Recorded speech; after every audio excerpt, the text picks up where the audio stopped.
हाँ दोस्तों, आप सभी को हमारे चैनल पे बहुत बहुत स्वागत। यदि आप हमारे चैनल पे नए हैं तो सबसे पहले आप हमारे चैनल को सब्सक्राइब करें, वीडियो को लाइक करें, वीडियो को शेयर करें। आज हम क्लास 10 का और क्लास 12 का मोस्ट आईएमपी क्वेश्चन पढ़ने जा रहे हैं, जिसका नाम है प्रवाची। यह क्वेश्चन आपको यूपी बोर्ड के पेपर में 2 नंबर में आता है। और यह बस इतना आपको 14-15 है, इसको पढ़ लीजिए। आपको कुल टोटल 2 नंबर पक्का हो जाएगा। ठीक है, यह बहुत लॉन्ग वीडियो नहीं जाएगा, बहुत जाएगा तो 2 से 3 मिनट का वीडियो बनेगा। यदि आप इसको पूरा अटेंड कर लेते हैं तो आपका 2 नंबर पक्का हो जाएगा। देखिए, सबसे ज़्यादा पूछने वाला प्रवासी आपका है क्लास 10 का निशा। निशा किसका प्रवासी है? तो कहेंगे निशा का प्रवासी आपका हो जाएगा यामिनी, रात्र, रजनी। ठीक है, निशा का प्रवासी क्या हो जाएगा? कहेंगे यामिनी। निशा क्या एक लड़की का नाम है। यामिनी भी क्या आपका एक लड़की का नाम है। ठीक है, रजनी भी क्या आपका एक लड़की का नाम है। ठीक है, तो निशा क्या होता है? निशा का प्रवासी क्या हो जाएगा? कहेंगे यामिनी, रजनी। और एक प्रवासी आपका क्या होता है? कहेंगे रात्र। ठीक है, या रात। ठीक है, निशा का प्रवासी क्या हो जाएगा? कहेंगे यमनी होता है, रजनी होता है, और आपका क्या होता है? एक रात्र होता है। ठीक है, फिर हम पढ़ते हैं आगे। आपका आते हैं पर्वत। पर्वत का प्रवासी याद करने से पहले देखिए, हम जितना भी आपको प्रवासी बताएंगे उसके साथ साथ कुछ छोटा मोटा आपको ट्रिक भी बता देंगे, जिससे आप याद कर दिए। ठीक है, तो देखिए, पर्वत पर्वत का प्रवासी क्या होता है? कहेंगे नग होता है। क्या होता है? पहला नग होता है। ठीक है, पर्वत का प्रवासी पहला क्या होता है? नग। दूसर का इसका क्या होता है? पहाड़ होता है। ठीक है, उस जो आपको सबको पता होता है कि पर्वत का प्रवासी एकदम एक सभी बच्चों को पता होता है पहाड़। एक होता है धराधर। धराधर। ठीक है, धराधर माने क्या होता है? तो धर से थोड़ा मोड़ा ऊपर, उसे क्या कहते हैं हम? धराधर कहते हैं। ठीक है, ये आप केवल याद करने के लिए हम बता रहे हैं आपको। ठीक है, धराधर माने क्या होगा? तो धर धर माने जमीन से थोड़ा सा क्या हो आपका ऊपर हो, उसे क्या कहते हैं हम? धराधर कहते हैं। यानी उसको जो जमीन से ऊंचा हो उसे क्या कहते हैं हम? पर्वत कहते हैं। ठीक है, तो पहला क्या हो जाएगा आपका? नग, दूसर का पहाड़, तीसर का क्या हो जाएगा आपका? धराधर हो जाएगा। ठीक है, फिर पढ़ते हैं हम बादल।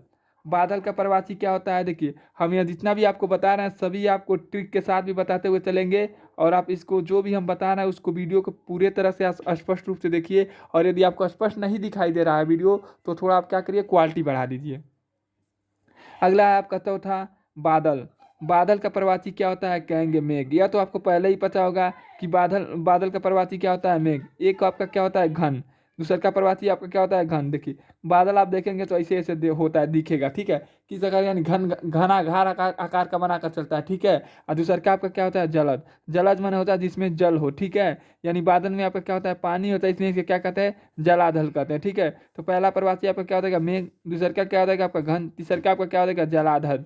ठीक है, फिर पढ़ते हैं हम अगला क्वेश्चन आपका, जो यूपी बोर्ड के पेपर में देखिए, यह जितना भी क्वेश्चन आपका यूपी बोर्ड के पेपर में 4 बार 5 बार पूछा हुआ है। ठीक है, और आपको बगल में हम दिखा भी देंगे, क्वेश्चन शुरू हुआ होगा तो आपको बगल में दिखाया भी गया होगा कि यह क्वेश्चन कितना बार, कौन क्वेश्चन कितना बार पूछा हुआ है। ठीक है, तो चलिए हम क्या कहते हैं, बिजली का शुरू करते हैं। बिजली का आपका क्या होता है? कहेंगे बिजली का प्रवासी आपका होता है चंचला। पहला क्या होता है बिजली का प्रवासी? कहेंगे चंचला होता है। फिर यह तो आपको पहले से ही पता होगा कि बिजली का प्रवासी क्या होता है? विद्युत। यह आपका 10 का चैप्टर भी है, विद्युत धारा। ठीक है, देखिए, चंचल। बिजली का प्रवासी आपका क्या होता है? सबसे पहले चंचल, फिर क्या होता है? विद्युत, फिर क्या होता है आपका? दामिनी। ठीक है, दामिनी क्या होता है? चंचल। ये दो लड़कियों का नाम है जो क्या है? बिजली है। ठीक है, और आपका विद्युत धारा क्या किसका मात्रक होता है? कहेंगे विद्युत धारा का मात्रक क्या होता है? कहेंगे एम्पियर। और एम्पियर आपको किस में एम्पियर क्या होता है? कहेंगे विद्युत धारा। विद्युत धारा किस में होता है? कहेंगे बिजली में होता है। ठीक है,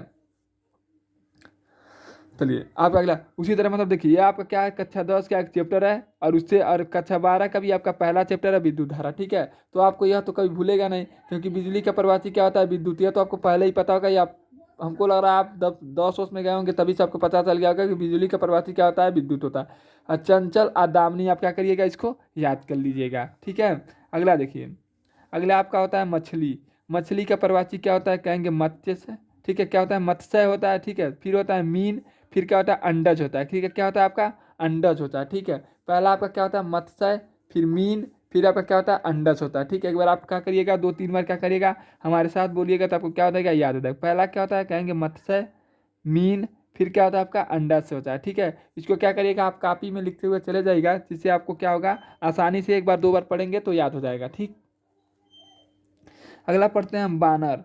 बानर का प्रवासी क्या होता है? कहेंगे पहला होता है आपका बंदर, फिर क्या होता है? कपी, क्या होता है, कपि। और बंदर किसका रूप होता है, कहेंगे हरि। हरि माने क्या होता है आपका, भगवान का। ठीक है, तो बंदर हरि क्यों कहा जाता है, क्योंकि हनुमान जी ने आपका क्या किए, भगवान थे, और वो किसके रूप में थे, बंदर के रूप में थे। इसलिए बंदर का प्रवासी क्या होता है आपका, एक हरि भी होता है। अरे हरि किसका प्रवासी है, कहेंगे भगवान का। ठीक है, तो भगवान का प्रवासी आपका हरि होता है, और बंदर का भी प्रवासी आपका क्या होता है, हरि होता है। ठीक है, तो कोई पूछ ले कि बंदर का प्रवासी क्या होता है, तो कहेंगे सॉरी, बानर का प्रवासी आपका क्या होगा, तो कहेंगे बंदर, कपि और हरि। ठीक है, फिर आगे आते हैं वायु।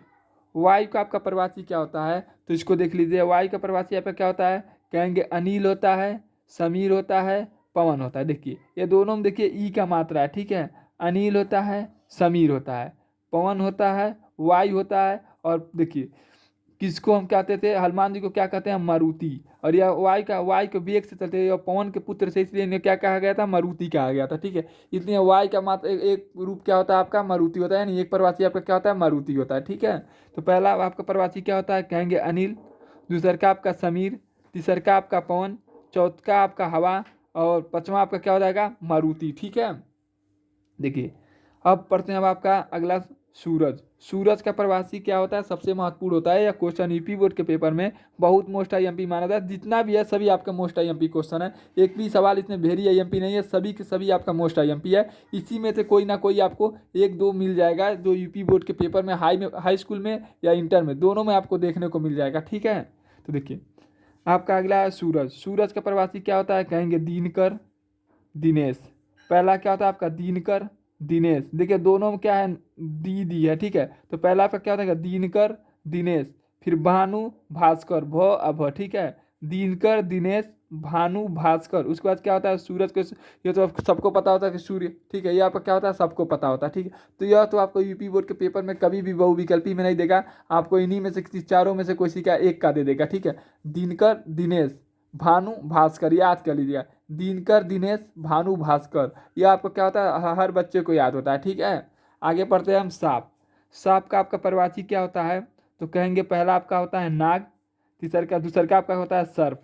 विषधर क्यों कहते हैं, क्योंकि इसके मुंह में क्या होता है, विष होता है, इसलिए क्या कहता है, कहा जाता है इसको विषधर कहा जाता है। फिर कहा जाता है, देखिए इसका क्या होता है, फन होता है, इसलिए क्या कहता है इसको, फनक भी कहा जाता है। ठीक है, फनक किसको कहा जाता है, कहेंगे सांप। फनक माने क्या होता है, जिसका फन हो उसे क्या कहते हैं, हम फनक कहते हैं। तो फनक किसका होता है, कहेंगे सांप का होता है। विष किसके पास होता है, कहेंगे सांप के पास होता है। कि हाथी के पास होता है, नहीं है, हाथी के पास नहीं होता है, इसलिए इसको हाथी पे नहीं लगाएंगे। ठीक है, तो विष किसका होता है, कहेंगे आपका सांप के पास होता है। यह तो आपको पता ही होगा। सर्प, नाग भी आपको पता ही होगा। ठीक है, तो इन दोनों में से आपको दो दिखेगा, यूपी बोर्ड के पेपर में बहुविकल्पी में क्या करिएगा, उसको मार लीजिएगा। ठीक है, फिर अब पढ़ते हैं हम हाथी।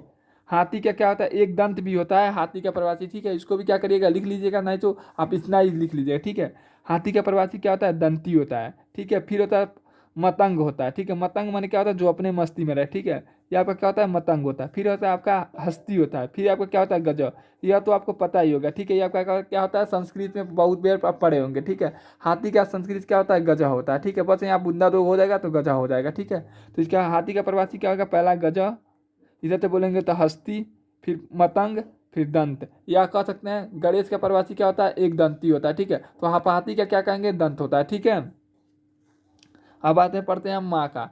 माँ का प्रवासी आपका क्या होता है, या माता का प्रवासी आपका क्या होता है। ठीक है, इसी में से दोनों में से या तो क्या करेगा, इसको इधर दे देगा और इसको क्या करेगा, इधर दे देगा। ठीक है, माँ का पूछेगा तो आपको क्या कहेंगे, माता। और माता से पूछेगा तो आप क्या कहेंगे, माँ कहेंगे। ठीक है, तो माँ होता है, मात होता है, जननी होता है, अम्बा होता है। ठीक है, यह तो आपको पहले ही पता होगा, यह और यह और यह। ठीक है, और यह भी आपको पता ही होगा। ठीक है, माता का प्रवासी क्या होता है, कहेंगे माँ, माता, जननी, अम्बा। ठीक है, यह तो मोस्ट आईएमपी है और यह सबको याद भी होता है। ठीक है, अब पढ़ते हैं हम हिरण।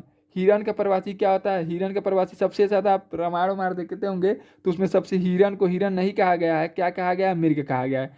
ठीक है, हिरण को क्या कहा जाता है, मृग कहा जाता है। ठीक है, फिर कहा जाता है सारंग कहा जाता है, फिर कुरंग कहा जाता है। ठीक है, इसको क्या करिएगा, आप याद कर लीजिएगा। पहला क्या कहा जाता है, मृग कहा जाता है, फिर सारंग कहा जाता है, फिर क्या कहा जाता है आपका, कुरंग कहा जाता है। ठीक, फिर हम पढ़ते हैं समुद्र।